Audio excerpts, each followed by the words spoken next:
another Raw video from your favorite YouTube Scout Draft Raw Authentic. Yes, I'm finally here making another video, and like I said, it is a Raw one. So, there will be no edits. Straight rawness. Anyway, this is not the typical spot that I actually film my videos. Had to get away from all the noises happening upstairs. I'm in my basement right now. But, if you could tell by the title of this vid, this is going to be about the safeties of the 2018 NFL Draft. Now, before I get into this list of about 17 names on here, I just want to say that I put out a video about a special announcement. That special announcement was from April 30th to May 31st, I will be doing every team's draft. Now, the special announcement with that is that with doing that is I'm trying to get fans of pretty much almost every team. I know by this time we're like a week and a day away from it, so I won't be able to get every single 32 fans for the 32 different teams, but I'm trying to get more fans to be able to come on this channel and talk to me about their team's draft. That's the big special announcement. I will be leaving my Facebook account in the link in the description below, so please check that out. Please hit me up. Please inbox me if you want to be on this channel and talk about your team's draft.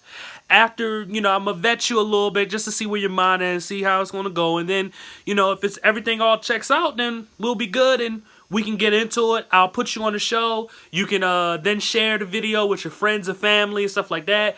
Get yourself out there. If you want to be a YouTuber, help me push my YouTube videos so I can get more subscribers and everything, and we can help build a community. And if it really goes well, I'll bring you on again so we can talk about your team during the season and after the season or whatever. We can always have the conversation. So please, if you're watching this video right now, I'm leaving my Facebook link in the description. You can inbox me, send me your number, we can talk, send me your name, all of that. We can get into it. What's your favorite team? And boom, and that's the special announcement. So if you want to be on this YouTube channel, please hit me up. But anyway, getting into the safeties of the 2018 NFL Draft, I am going to first go into the hybrid guys as the safeties. These are the cornerbacks that I think that should turn into safeties, or basically free safeties, when they come into the NFL. The first one is North Carolina's own MJ Stewart. Now, this is not exactly my choice. This is a choice that I saw from two different draft websites that had MJ Stewart as considered a safety. But when I saw on tape, I saw maybe one tape of him, and he was just a natural nickel corner. The thing is that it's just not a lot of tape out there. But the natural nickel corner that I saw from him, I was just like, wow, I don't think he's an outside guy or anything. I just think he should play in the nickel. And when you have that type of guy, like what you have in the NFL with like a Marcus Joyner from the Rams or a Honey Badger from the Cardinals who now plays for the Texans, what you have in those guys is you have guys that are kind of undersized, kind of small, and they play the nickel corner. And they're so good that they don't want to just not play them as nickel corner. And they're not going to play nickel defense all game. So they make them to free safeties. They're not traditional free safeties, but they play the position well. And they both those players that make impacts. And MJ Stewart is a guy that could make that type of impact as a corner/safety in the NFL. The next name on the list of the hybrids is Duke Dawson from Florida. I think this guy, he can play on the inside. He can play on the outside. He's a big guy. He doesn't have the best hips or long speed, but he is a physical type of player. And when doing my notes, I actually, he should switch to safety.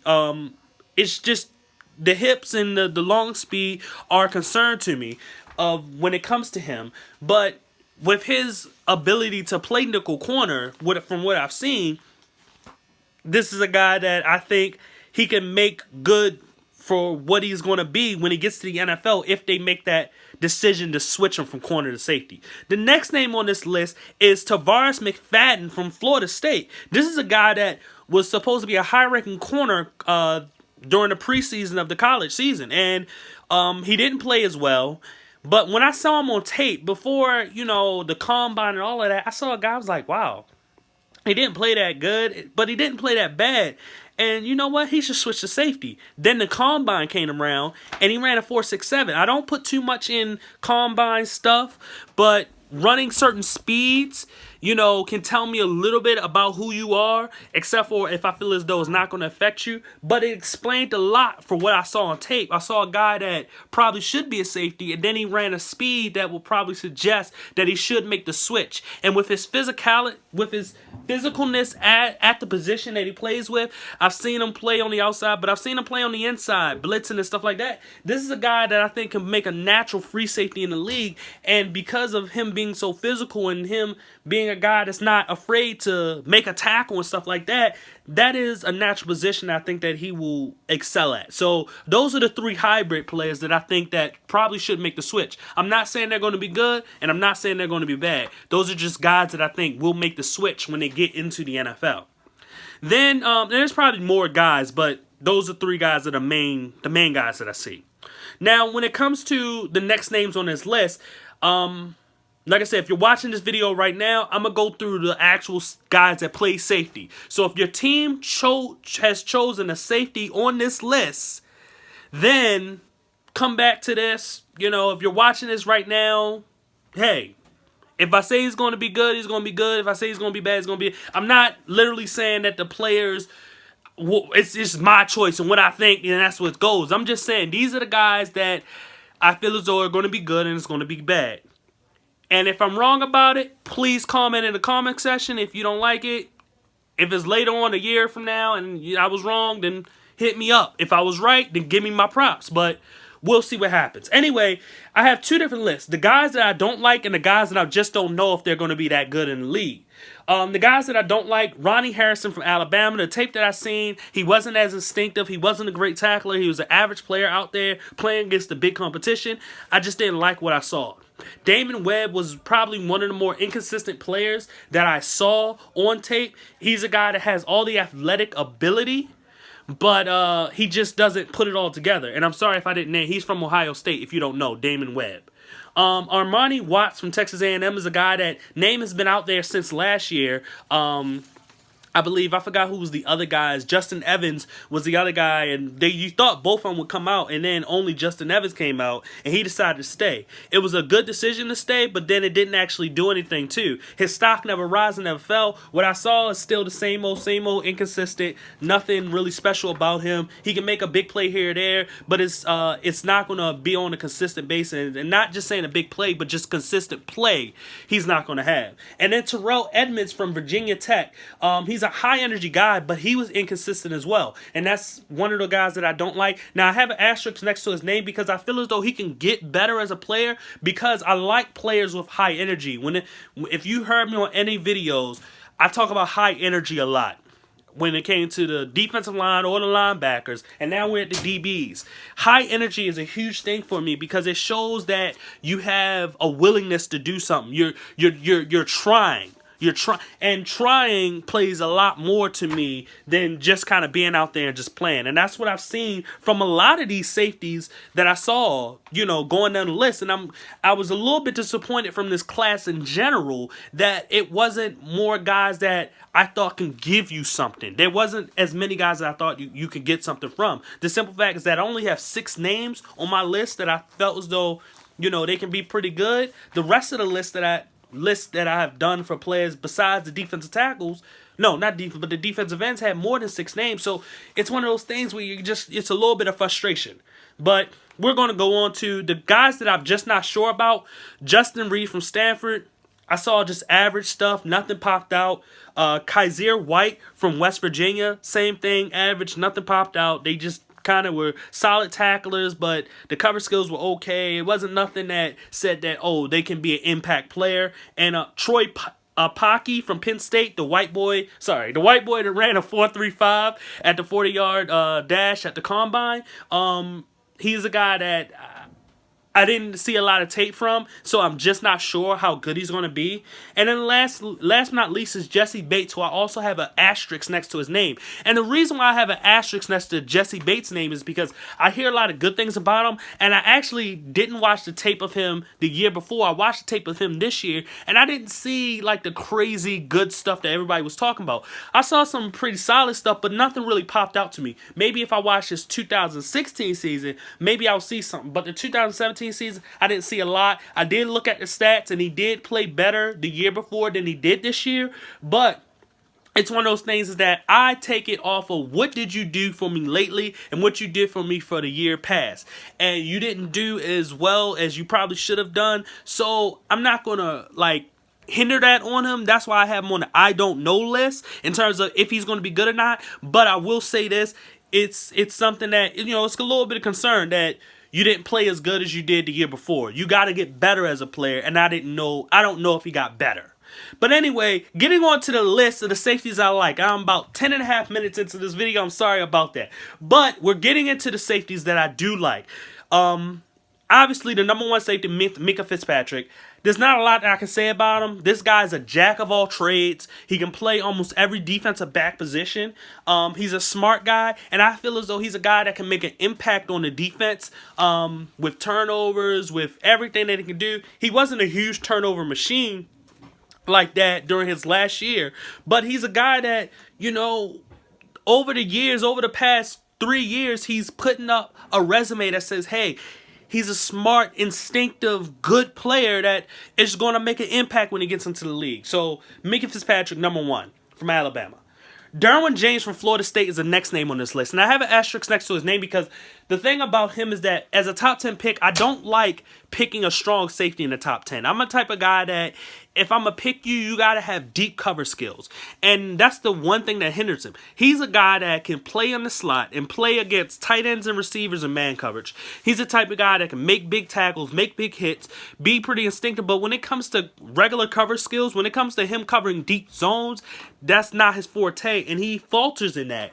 And I had the asterisk next to his name because I think in a right system, he can be a solid player. But if you put him in a system where you expect your safeties to do a lot more than what he's done in college, then you're not going to get a lot of great stuff from Darrynton James. Darrynton James is a solid player, but I don't know if he's great. He's a guy that still can make an impact for what he has done and what he does, but the deep cover skills is a huge concern to me, and I'm a type of guy that I like free safeties. Personally, I like free safeties more than strong safeties. I feel as though strong safeties are a little bit easier to find because you're just looking for guys that can tackle and that are instinctive.